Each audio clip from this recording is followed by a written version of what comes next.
welcome to another episode of Well-Adjusted Mama. This is a podcast dedicated to educating and empowering women from preconception, pregnancy, birth, and through early motherhood on wellness lifestyle. I'm your host, Dr. Laura Brayton, and I'm a maternity pediatric chiropractor and mother who has hand-selected experts in natural holistic healthcare specialties to shine light on options and choices during this exciting phase of a woman's life. And today, our version of Mama Self-Care comes in the form of two amazing mama entrepreneurs who speak about motherhood and entrepreneurship and how to maintain your identity. So today's guests were my good friend, Ellen Velez. She's partner of FlipFort. She's a serial entrepreneur, classically trained chef, and published journalist. Her passion for entrepreneurship can be traced back to 2005 when she started a successful catering company in the New York City metro area and grew the sales to upwards of $250,000. In February 2015, she sold it to her resident chef and moved to Cleveland, where she started another small catering company and also continues to teach cooking classes. These experiences have helped her to learn all areas of business ownership, such as sales, marketing, finances, and management. She has a bachelor's degree in journalism, mass communication from Bonaventure University, and an AOS degree from the Culinary Institute of America, where she received the Leadership Award upon graduation. Outside of work, Ellen resides in Shaker Heights, Ohio, where she's raising her two young boys with her husband. And my other guest today is Sarah Filipovitz, who's also partner of FlipFort and has over 18 years of experience in consulting, fundraising, and education. Sarah has a true commitment to improving the lives of others and especially children. Sarah started as a middle school and high school reading specialist, working her way into a district trainer in specific reading programs.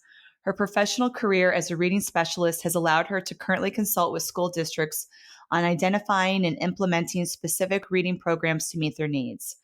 She's also an educational advocate for parents of at-risk children seeking educational testing and special ed programs. Sarah currently works with nonprofits and established charities of all sizes.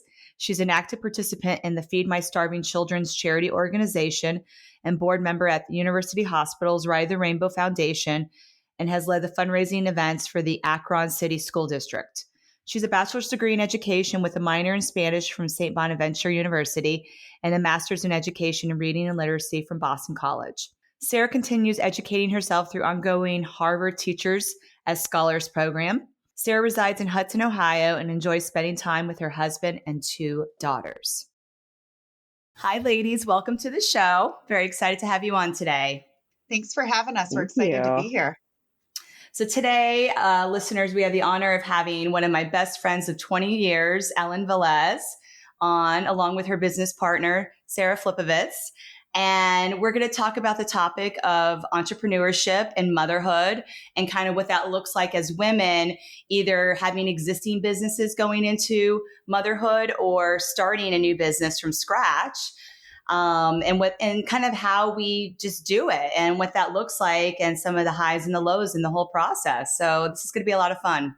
Absolutely. So let's start talking off with, we'll start with you, Ellen. Like, what's your background as a serial entrepreneur, and what you're creating now? Sure. So I lived in Hoboken in Jersey City for 12 years and had a catering company there because I went to culinary school. That was great. It was successful and a lot of fun. And then I got pregnant and I kind of wanted to scale back a little bit because it was just, catering is pretty hard on the body and the timing of everything of catering is rough when you have kids. So I kind of wanted to shift and we ended up moving to Cleveland. So, I really wanted to enjoy my son when he was young and just kind of relish in that and raise him. And I did. And then I had another child. But I always kind of, when I moved to Cleveland, I kept my foot in the door with cooking. I taught cooking classes at night. I ended up bartending at night, just a couple days a week. So I could just stay relevant and just have a nice, kind of a break from the kids, honestly, and it just kind of balance out my life a little bit.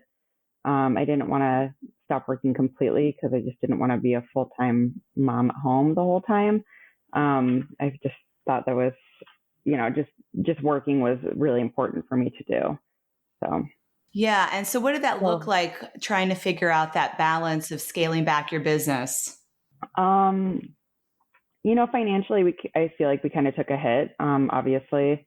But I was ready at that point. I had my business for 10 years and I was getting burnt out. So it was an easy decision for me to kind of phase out of catering industry, not just food, but the catering, because I still loved teaching. But that was kind of an easier transition. But going from like full time, having my own business and then part time moving and then, jumping into just teaching, that was a very difficult transition, just after having a kid, because so much of my identity was, just was having my own business and being a strong woman. You were chef. And I was chef. That's what you called me. Still do. I still do. Yeah. That was really hard. And I know that Sarah went through, I feel like every woman goes through that very difficult transition of having your identity as one thing and being a strong woman and being a career driven woman. And then you have a baby and you're like, oh my gosh, where did I go? You lose yourself and then you end up finding yourself again. It took a while to find myself again because you had another child, but it ended up happening, thank God. So So for women out there who are feeling a little lost right now, perhaps they've recently given birth, or perhaps they had their second, third, whatever, and their life is changing, right? And then they're learning to adapt to these changes. Were there anything that you found really helpful for your adaptation as a mother? For me, Sarah, you can answer this too. Yeah, Sarah, why don't you go ahead and answer that? I would love to. I've given actually a lot of thought to this because I made, when I had my first daughter, I have two girls and my oldest is in 8th grade now, but we went through a move. I left a program I was in and my job and kind of switched gears and everything was new. And I think that what in hindsight I realize is that for women especially, identities are constantly changing because we take on responsibilities as mothers, whether you stay home, go back to work, try to do part-time work, you're always feeling like something is moving. And I think as long as I was trying to hold on to my exact identity of the past, I was never able to pull into the present. And so I really have learned that your identity is not going to remain the same. And you need to let go of what cannot happen at that moment and embrace where you are and kind of redefine again and again, because it's going to keep changing. All of a sudden I have no kids at home and, during the day and able to work again, but I couldn't do that in the past. So I get to think about life in a different way now than I could when my kids were at home. So I would just say that my biggest thought or advice to this is be okay with change and try not to stay in the past with it. And redefining yourself is going to happen again and again and again. And you bring the important stuff and you let go of some of the other stuff. That's amazing. You just changed the title of our topic. I was like, maintain identity. And you're like, no, that's out the window. And you know what? There's something to be said for that. So I think what I meant by that title, maintaining your true core identity, right? Which is not the labels. So let's maybe clarify, what is identity? Is it a mom? Is it a wife? It is a business owner? Is it whatever? All the things that we do are not really our identity, are they? They're the labels, and those labels change. So that's really, I think, the core of this is really like number one, being adaptable, like you mentioned, and really being comfortable with change. So that means also being comfortable with uncertainty, right? How do we get comfortable with uncertainty? I think it's experience a little bit, like, Life experience, right? yeah, until you've had these changes, you have only had to take care of yourself in many situations. And I think that as you go through an age, you realize that experience brings you comfort because you can't control things as much as you'd like to, right? There's a lot of Absolutely. wisdom for that. Yeah, having kids, and I feel like the past 2 years with this pandemic that we've gone through has just taught us to, expect the unexpected and not really like count on anything because it can just change so quickly, and just be comfortable with uncertainty. It's just, it's been a difficult few years, and having kids thrown in there is even more difficult. So I think that has taught us a lot the past few years.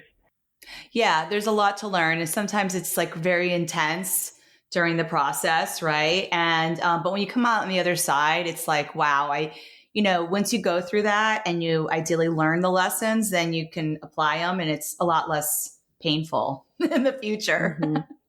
Right? Absolutely. Absolutely. And to me, it's like kind of going through the birth canal. There's an intensity with that, right? But, there's just so much joy that also comes from these intense moments, right? That's what I think life is about. Like if everything was easy, like how boring would that be? 100%. So that's the beauty 100%. Of being a mom, because being a mom is difficult and it's intense. But there's so much of the joy and the pleasure and the happiness that comes with motherhood. Right. It outweighs the bad. It does. So for women listening who perhaps never started a business before, and I know for Sarah, this is your first time starting a business.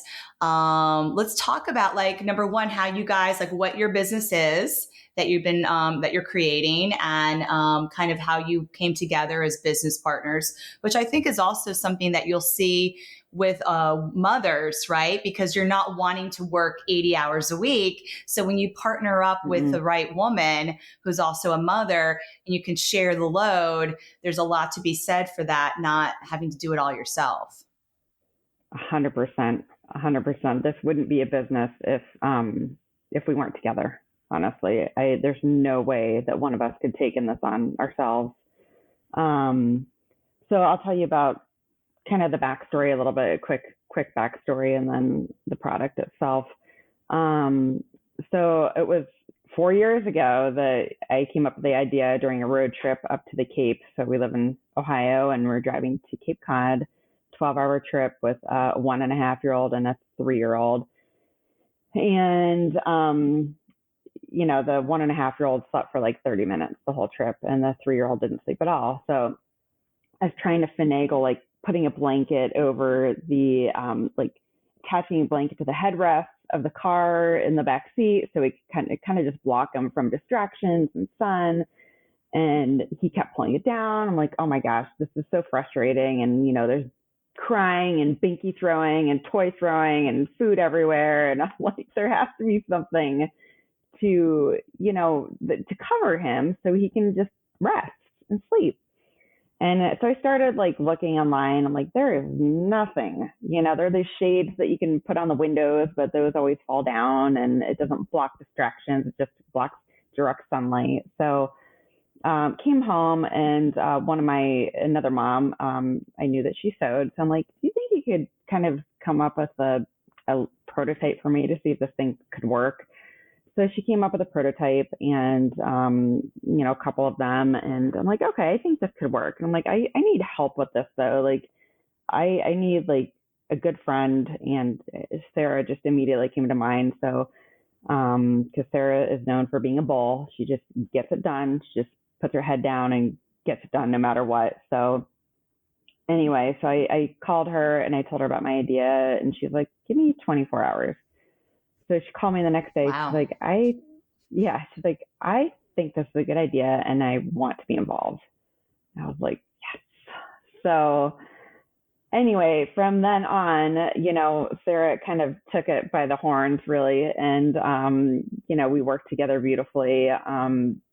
And we got her mother-in-law involved who is and she came up with some great ideas. And we have had about 20 iterations. And Sarah's very connected in a lot of ways. So it made the process like not easy, but as easy as it could get. So that's how we knew that this was the right thing. This was meant to be, this partnership, this product was meant to be. So for those of you, I should kind of back up a little bit, but the product itself is a cover for kids in the car. In the back seat, it hooks onto the two headrests and it creates a little fort for them in the back seat. But then we also wanted to make sure that it could attach onto a stroller, because if you don't have a car and you're in an urban area like you, Laura, New York City, Chicago, wherever, that is your car when you have kids. So but you do want to protect the kids from the elements and from people, especially from illness. So we made it so it attaches to a stroller too. So that's why we called it FlipFort. So yeah, Sarah, do you want to say a few things? So 4 years and you guys did not give up. Were there any moments where you're like, I can't do this after the 10th time? Like I'm done. I think that the hardest part was when, all of a sudden school shut down with the pandemic. Oh, right. So that was all in the middle of this. Yeah. So we went from like being really excited and making headway and getting connected with the right people to the kids being home, and all production with any manufacturing turned to masks and supply chain shutdown. Right. So we just were like, now what? What do we do? And again, like going back to the whole notion with you just have to like kind of be in the moment and reground yourself, because that felt like so much stress from all areas that it would have been really easy just to push pause. But Ellen and I kind of tried to change our mindset and to focus on like, what does this mean for FlipFort? And how can we make it better? So we were able to like reach out to moms who, could try it. People were driving more in the car on road trips. You wanted your child to be covered. So we were like, let's just keep gathering feedback and try to make small changes to make it even better. So during that process, we added like event system into the FlipFort just to make it even more breathable. We did additional testing that we probably would have, I don't want to think we would have rushed through, but it made us pause and say, let's do this. We have the time. So I think at first that felt really overwhelming. And then with a mindset change, we were able to use it to better the whole end product. So Sarah, how did you shift your mindset? I think that, I'm a big feel my feels kind of person. I don't like to ever just shove an emotion away. I know it will come back and it will bite me. So I feel like, I had to sit in it and I had to be like, this is a lot to take on right now. And so after I sat in that, I was like, but what can I do? And I feel like when you start with the small lists and you're able to start accomplishing things, you can move through and kind of make clarity when things are out of control. So that's how I did it. I just felt my feels. I let myself be overwhelmed. I stopped and I focused on my kids for a couple weeks. I got them into a good groove and I said, okay, what can I do? And I think Ellen was in the same spot. And we said, we need to keep moving. We care about this. We are passionate about this. So what can we do at this time when we can't produce? And that's kind of what changed my mindset. And I think what also I'm hearing from you is that there's a divine timing with this. So I think that's really important for women that are entrepreneurs, because we can be like, really, like you said, a bull. We just get shit done. That's what we do. We're moms, right? And we're women. Women get shit done.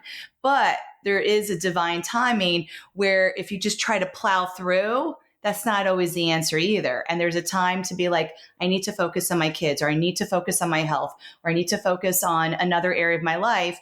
And it doesn't mean I'm walking away from my business, but there's like a small pause or a slight pause, or I'll come back to this. And then there's a whole creative energy and force that can come from that pause, because we're not just like push, push, push. We get into our feminine and we receive. Mm-hmm. I think it's tricky though. Like, we talk about so much of like balance and put this expectation on ourselves of what does it look like to be balanced? I need to do this amount with my kids and then this many hours at work. And I truly feel like, we're doing each other such a disservice by saying we need to have a balanced life without truly understanding what balance means. And I think, like you need to lean in where it's time to lean in and do your best at that point. Mm-hmm. And something always has to give, because our day is 24 hours and we only have so much of ourselves. And I think that, for moms that have to work, like they're always going to feel like they have to give that many hours. But really, when they're home, if they're their best selves with their kids, then those hours are just so meaningful. And if you're at home with your kids and then you take time for yourself, you give the best you can to your kids for those hours. And, it's just about being your best self and showing up when you can. And during that time, my balance became very much my kids. And I had to be okay with that, because we had been in 100% FlipFort mode and then had to stop. And that was hard. I'm not saying that like, oh, I just did that. That took some pushing me out of my comfort and saying, I need to rebalance right now because the scales they've tipped and I have to get back into a different place.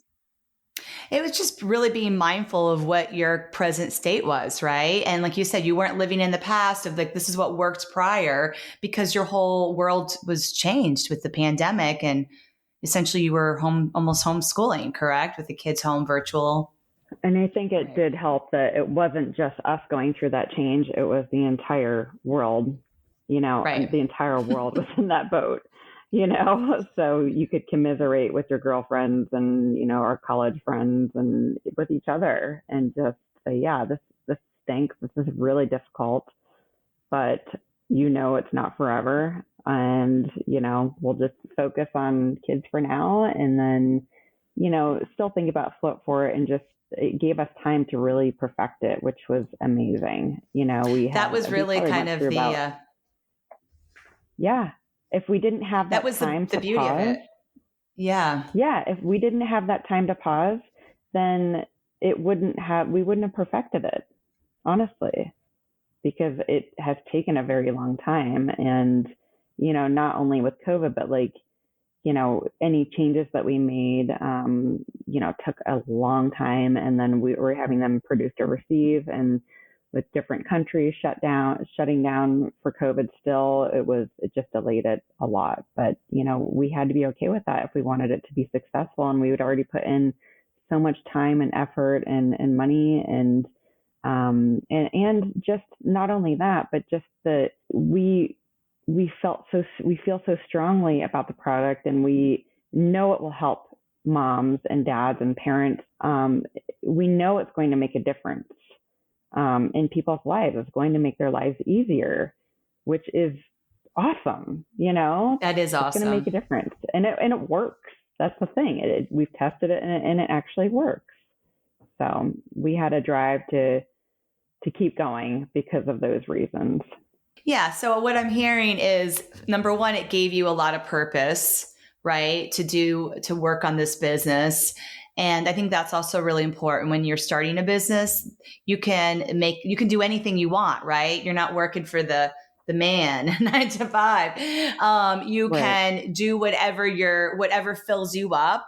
And you're like, this is really helping families have better travel, better life, better lifestyle, right? How can we, make these small changes that can make a big difference. And, I think it's also like you created a product from scratch, right? So this is not unusual. You'll hear stories of women after their mothers. Like before you became a mother, this product wouldn't have been on your radar. You know what I mean? Yeah. This was a very Right. mother, like, hey, I'm having this issue as a mom, and how can I make my life easier? And now bring it for everyone else, all these other families, to make their life easier. So this is not an unusual story that we hear about a lot of, like, let's say baby child products that really Right. are about making our lives easier. And they're fueled from that intuitive spark that mom gets, and then doesn't just let it go. Because like when these downloads come in, if we don't put them into action, somebody else is going to get the download,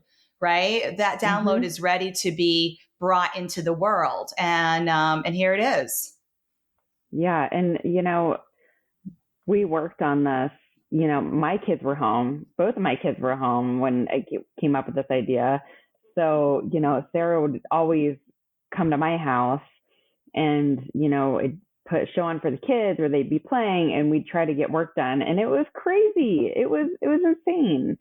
But, then as my kids got older, they, one of them got into school, the other one would just tag along with us. So meetings and everything. And, we just pushed through and made it work. Because we had that, that drive to do it. But we didn't get down on ourselves when, we didn't hit those deadlines. We just kind of pushed them back. And, I still worked to make money part-time, a little bit, and with kids, and then working on this product too. It was definitely a lot. And I can't say that I did a lot of self-care, during that time. And I feel like that's kind of a more recent term. And I probably could have had a lot more balanced life. But I didn't. And COVID when everything came to a halt, a screeching halt, that made me wake up and realize, like, hey, you are pretty much failing at everything. And you need to take a step back and let some things go, say no, which is the best advice I could have ever get. Actually start saying no to things, and focus more on me, my family, and the business. So yeah, that's a hard lesson to learn, but that's a very important one. I think, especially before we're mothers, we say no less because we probably have more time, I guess.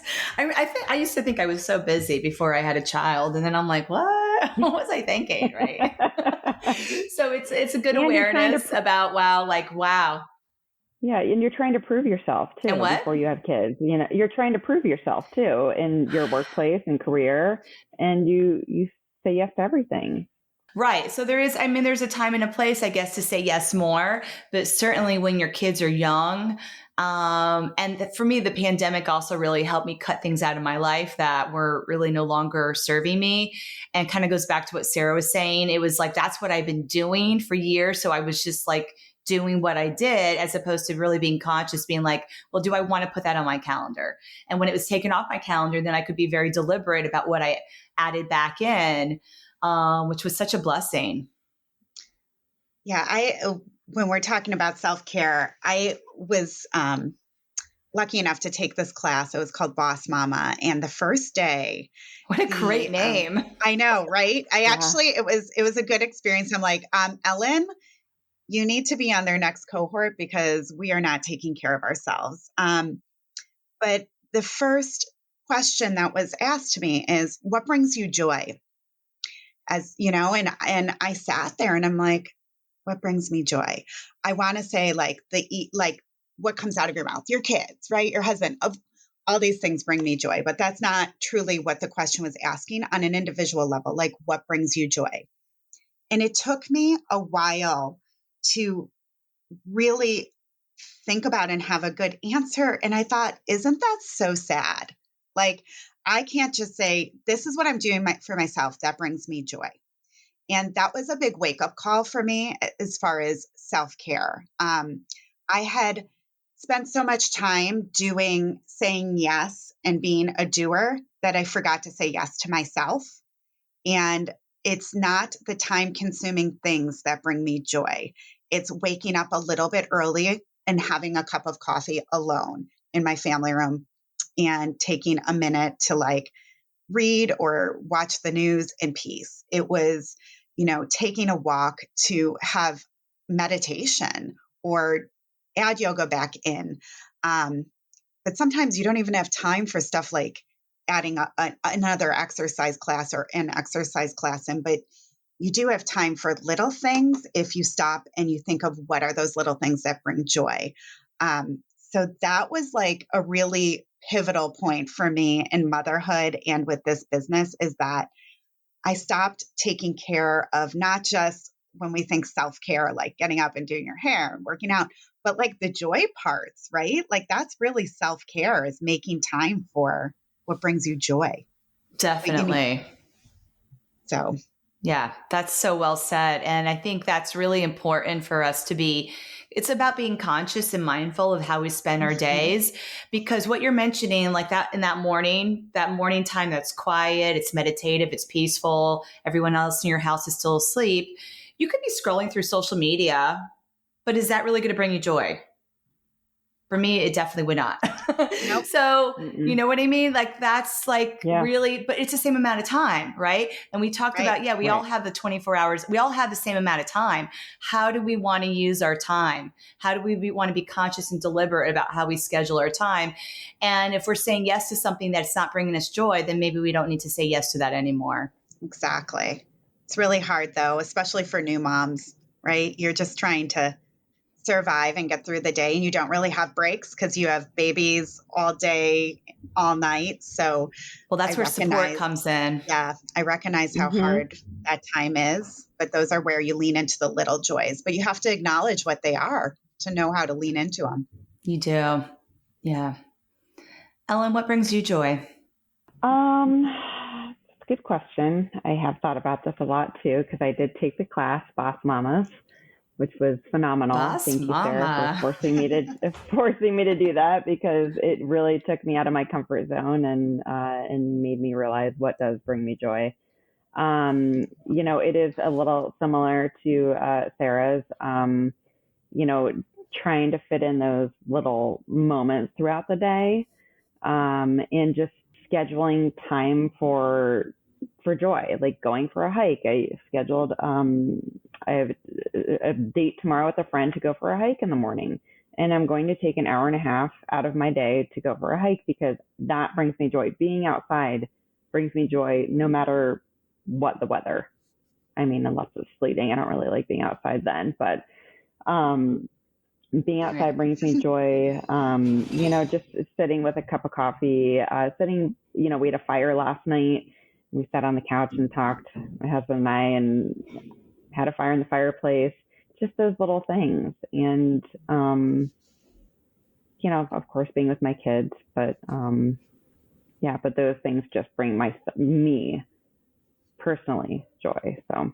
It's beautiful. And I think it is also like during those moments, like with the people that we love, like our husbands or our children, there's also times that we don't feel that joy when we're around them, right? I mean, it's not a joy 100% of the time, but it's about really being present and connected. And the more we consciously make that effort when we're with those loved ones, the more those moments will be joyful. As children, especially, they're not able to regulate their own nervous system. So when they're with a parent, an adult who is dysregulated and ungrounded, what will we see? And we'll see that mirror, we'll see that reflection. So it's an amazing opportunity to be like, wow, why is my child out of control, crazy? Because they need that grounding from us, right? And that's the power of parenthood for moms and dads. We have to put our own oxygen mask on first. Absolutely. Yeah, absolutely. Well said. So what else? What else do you want to share about being a boss mama? I love that. I know. It's awesome. What else did you learn from that program? I mean, I've never even heard of it. So share more about it. I think another big takeaway was time, being conscientious with your time. Time management. Yeah. And it is okay to say no to things. And again, knowing your audience, I think it's important to acknowledge where people are, like they're new moms or moms with small children. You don't have the same maybe social situation that you were used to, right? So you're trying to fit in as a mom, you're trying to fit in at new socially.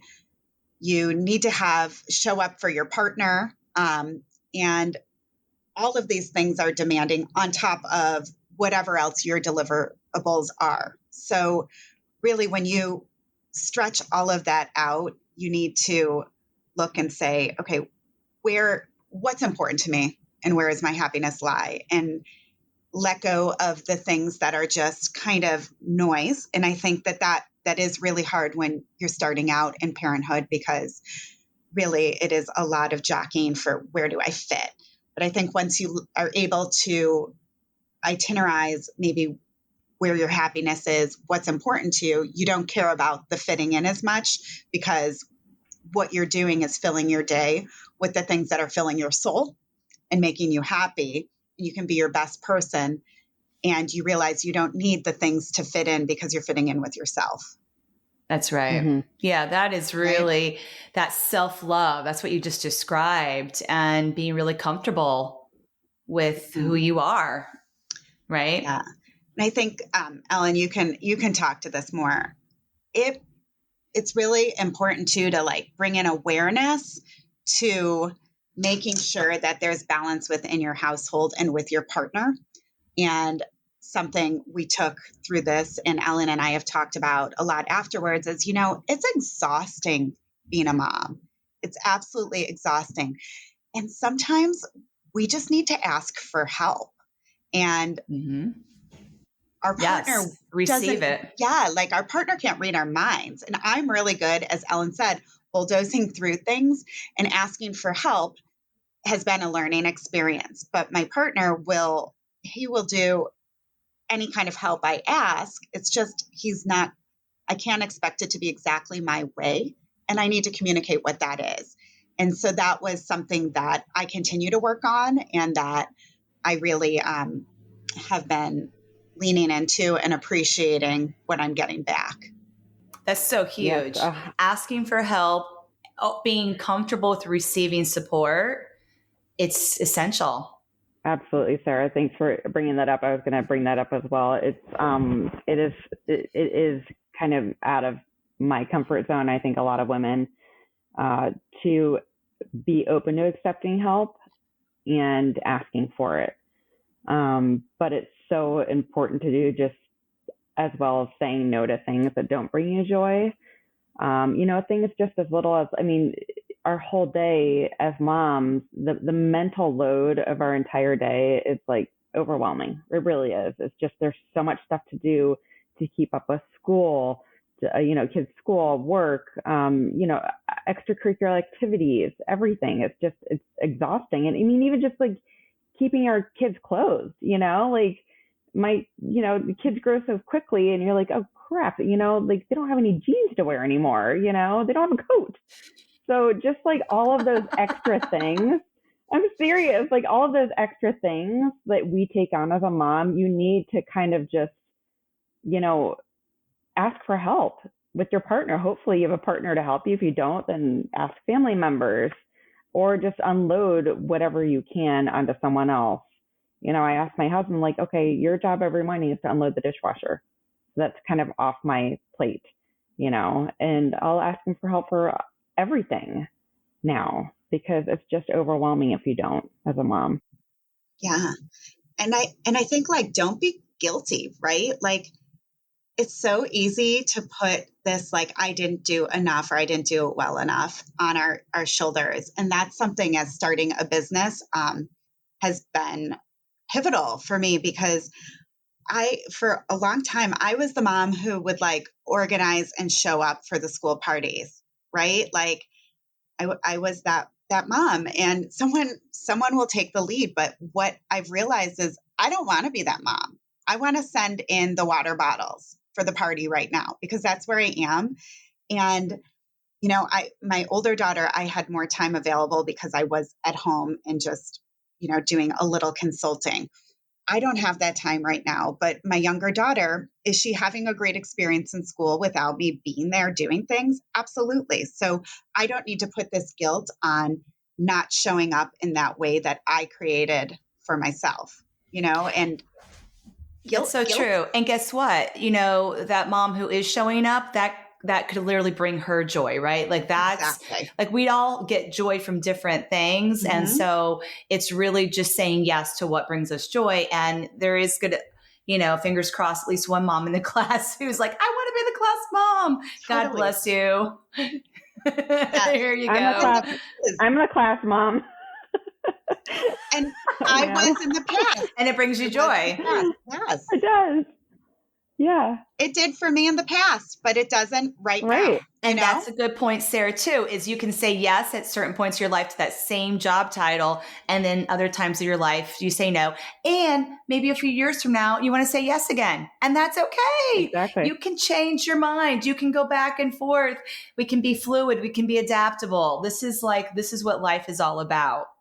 I want to shift gears for just the last couple of minutes of this episode to talk about more the nuts and bolts of building a business, and kind of like where you maybe had gotten some guidance. Boss Mama sounds like one good way, but like the mentors in your life that really helped with like starting an LLC or, a business bank account for somebody who's never owned their own business.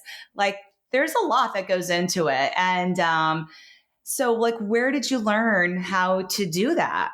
All those tasks as an entrepreneur? It goes back to the asking for help, right? Like this is true in all areas. Ellen and I have been so lucky to have been given help every single step of the way, because this is for us like taking a sip, like trying to drink out of a fire hydrant. There's so much coming at you when you're starting out. So we were linked up with a nonprofit called Magnet, and they try to keep manufacturing and help startup businesses in Northeast Ohio so that hopefully you are able to stay and grow businesses here. They were invaluable to us. They really took us on and mentored us with the nuts and bolts of getting started, those business accounts, what we needed. They were our foundation of our house.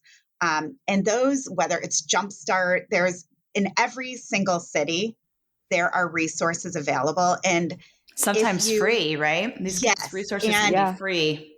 Yes. And if you are a woman minority, there are so many resources available. You just need to know what they are. So I think like starting to have conversations with people who have opened businesses before is a really good starting place, because that's how we learned about Magnet. And that was really what we needed to understand what it was going to take financially, organizationally. They even hooked us up with someone who makes a tech pack, which I didn't know what a tech pack was, and I didn't know we needed one. But it's essentially what you take to any manufacturer with the specs and how to make your product, right? So there was a group at Boise State that does it at the university. They take it on as a school project, and they walk us through the learning process. So there are even resources for, little steps that you don't even know you're going to need available. And those kind of people and groups have those relationships for you. Oh, that is so cool. It is. It really is. And from the stowing, we asked friends, family. We hooked up with a woman who has a clothing line in Cleveland, and she really perfected our design and our prototype. And she was actually really cool. She was on Project Runway and was like, explained that whole process and thinking about, would you want to be on a show in the future? Maybe, maybe not. And that was even a learning experience. But all along the way, we've had help. Mm-hmm. Yeah, that's so huge. And that. Sure. Just tapping into your local resources. There are resources in every city that can help you with that process, that can even help you write grants for funding. And also, I feel like we've tapped into our local women's networking group. There's Facebook page that we've, asked a lot of questions and been hooked up with some people. So just really, really reaching out to people, reaching out to your network and just talking. People want to talk. People want to help. We've asked so many people for meetings and met them for coffee, grabbed coffee with them and sat with them for an hour and just been so incredibly helpful, or just done a Zoom call with them. And, the people just generally want to help you.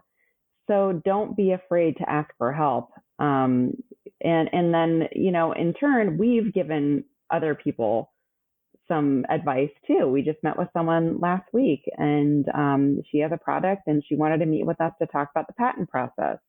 And, we took time out of our day because we're passing it forward. We want to help people. So you're pay it just forward. Don't be afraid to reach out. Absolutely. It's amazing. And Ellen and I have been really intentional with kind of our choice of people that we work with too. And I think that that's helped. We really want to support women, and we choose women who, want to do the same. So we know our like a weakness of ours was marketing. So we needed a marketing firm, and we've settled with a marketing firm who is wonderful and all working moms.